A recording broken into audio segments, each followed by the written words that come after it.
Avant d'atteindre les lignes du Donbass, c'est ici que notre voyage a commencé.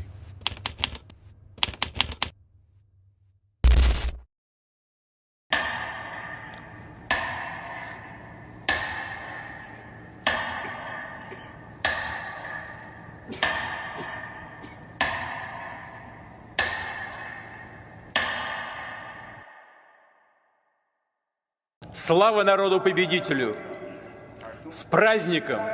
С Днем Великой Победы! Ура!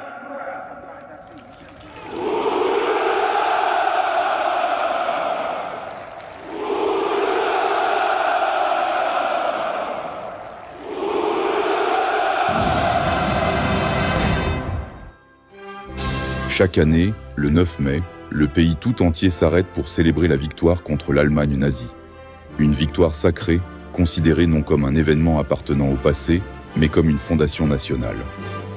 Ce jour-là, les rues de Moscou se figent, des milliers de personnes défilent en chantant les airs de la Grande Guerre patriotique.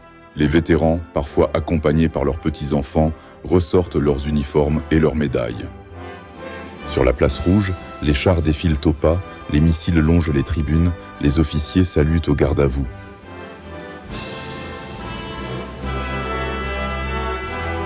Vladimir Poutine, impassible, traverse le cortège. Car ici, la guerre de 1945 n'a jamais pris fin. Elle est toujours là, dans les discours, dans les regards, dans les silences. Pour la Russie, le fascisme n'a pas disparu. Il a simplement changé de visage. Le Donbass est désormais vu comme le prolongement d'un même combat.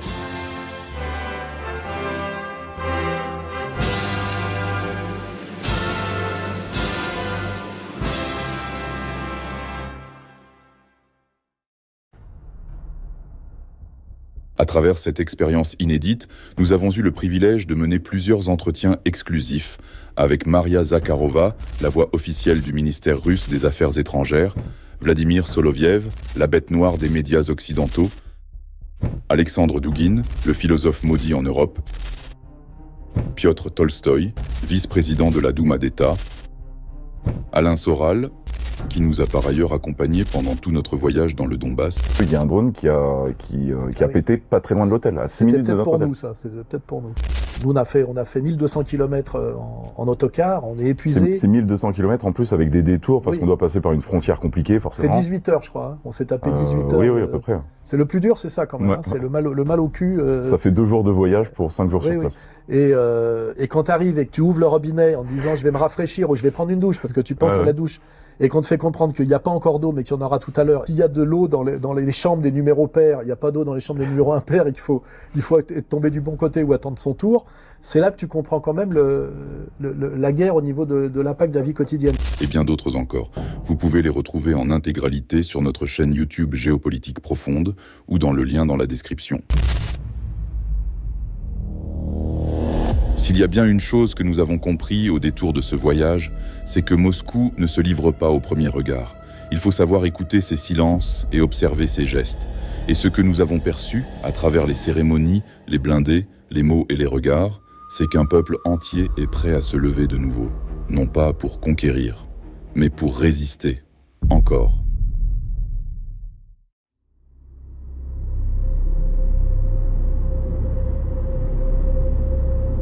Vous voyez cette route? Elle est déserte, car elle est potentiellement mortelle. Après notre départ de Moscou, le trajet vers le Donbass s'est transformé en une longue traversée sous tension. Presque 20 heures de route, ponctuées de haltes rapides, de stations-service isolées et de visages fermés. Chaque kilomètre nous rapproche d'une zone où la guerre n'est plus un concept, mais une réalité. Donc là, on n'est pas loin de Voronezh. On a fait la moitié de la route. Apparemment, le plus gros challenge, ça va être de passer la frontière. Ça peut être plus ou moins long. Alors, je pense que c'est plutôt au retour qu'il y aura plus de problèmes quand on rentrera, si on a encore envie. Parce qu'a priori, là, l'idée, c'est de se rapprocher quand même un peu de la ligne de front pour palper un peu la situation, tant soit peu réelle. Là, le maître du logo derrière moi.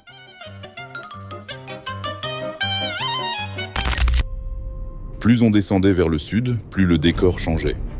Les routes se vidaient, les stations devenaient silencieuses et les regards plus lourds. Ce voyage, on pensait le faire pour témoigner, mais c'est lui qui allait nous changer. Arrivé à Donetsk, on découvre un hôtel vide.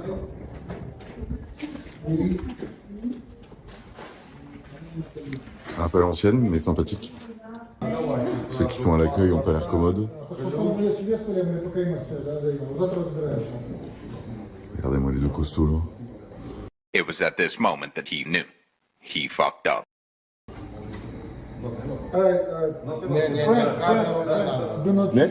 Ok. Donetsk, capitale de la République populaire autoproclamée, en première ligne depuis près de 10 ans. Quand on y arrive pour la première fois, ce qui frappe, ce n'est pas le chaos, c'est le calme. Les rues sont animées, les gens marchent, les cafés ouvrent, une ville ordinaire, en apparence. Le premier jour à Donetsk, il est 10h du matin, donc on va découvrir un peu ce qui se passe, on sort de l'hôtel, on va prendre le bus, et puis on va commencer de découvrir quelle est la réalité un peu de cette région, qui est, ma foi, relativement animée. Alors, faut savoir ici qu'il y a un couvre-feu à 22h, pardon. De 22h à 5h, quelque chose comme ça. Hier, on est arrivé à 1h30 du matin. Donc, je sais pas comment ça se passe concrètement, mais hier, je pensais que c'était complètement mort, en fait, comme ville. Mais en fait, il y a pas mal de circulation et c'est assez animé. Donc, on va voir ce qui se passe.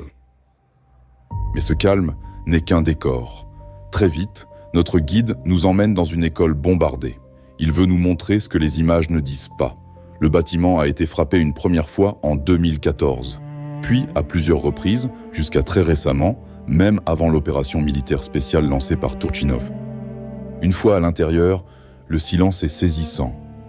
La lumière inonde les salles par de grandes vitres, certaines brisées. Il n'y a plus d'enfants, plus de bruit, plus de vie, juste les vestiges d'un lieu qui a été brisé. Donc dans cette école, elle a fait l'objet de différentes attaques. On a des traces de balles sur les murs. Donc ce qui est important de retenir, ce sont les dates. Cette école a été attaquée en 2014 pour la première fois. Et il y a quelques mois, elle a encore été attaquée. Donc elle est attaquée régulièrement. Là, on est sur place. C'est calme. Mais elle est en cours de reconstruction. Dès 2014, on est bien avant l'opération spéciale, l'intervention russe en Ukraine, qui date de 2022. On est bien avant. En 2014, les troupes d'Azov et les troupes ukrainiennes venaient tuer des civils, des enfants, et chuter dans des écoles. Donc on voit des photos des jeunes. Dans les bars, branchés à Moscou, et nous, ouais, vraiment. Notre guide nous explique qu'ils essaient de tout reconstruire, malgré tout. Que cette école, comme tant d'autres à Donetsk, doit redevenir un lieu d'apprentissage, d'équilibre, de paix pour les enfants du quartier. Offrir une éducation, un semblant de normalité, dans un monde qui n'a plus rien de normal. C'est leur manière de résister. Et c'est ce contraste entre l'effondrement visible et la volonté de reconstruire coûte que coûte qui nous marque en sortant de l'école. Mais à Donetsk, le souvenir des enfants ne se limite pas aux écoles. Notre guide nous emmène dans un parc, calme, boisé, presque paisible. On y entend des oiseaux, des rires au loin. Et puis, au détour d'une allée, on tombe sur un monument qui coupe net l'ambiance. Une arche noire, tordue, forgée dans le métal. À première vue, elle semble décorative. Mais quand on s'approche, on comprend. Des dizaines de peluches sont accrochées partout. Certaines sont neuves, d'autres sont sales, abîmées par la pluie.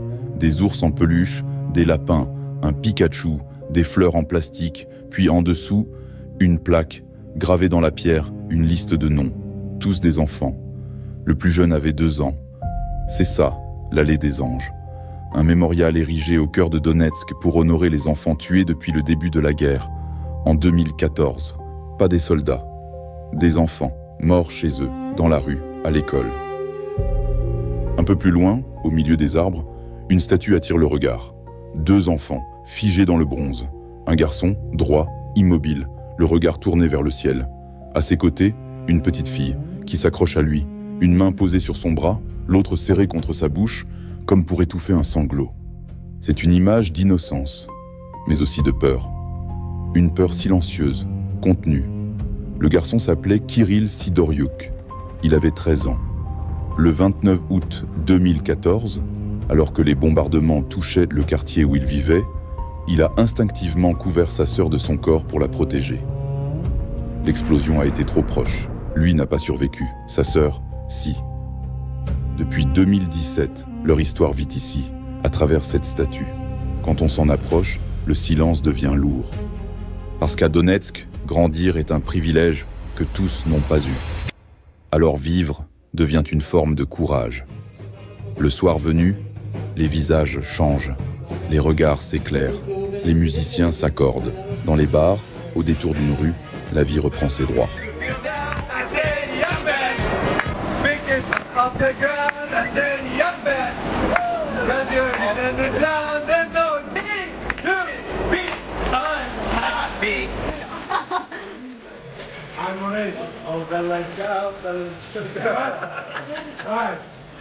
Alain va prendre le même verre juste après.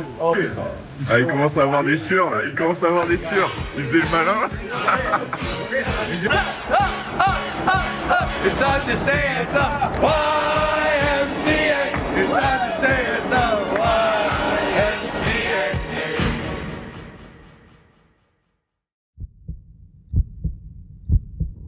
Cette nuit-là, après des heures passées à rire, chanter et danser, la réalité nous a rattrapés. Un drone ukrainien a explosé à seulement 6 minutes de notre hôtel alors que nous étions endormis. Cette fois, aucune victime n'est à déplorer. Mais ici, il suffit d'une seule explosion, d'une seule nuit, pour que tout bascule.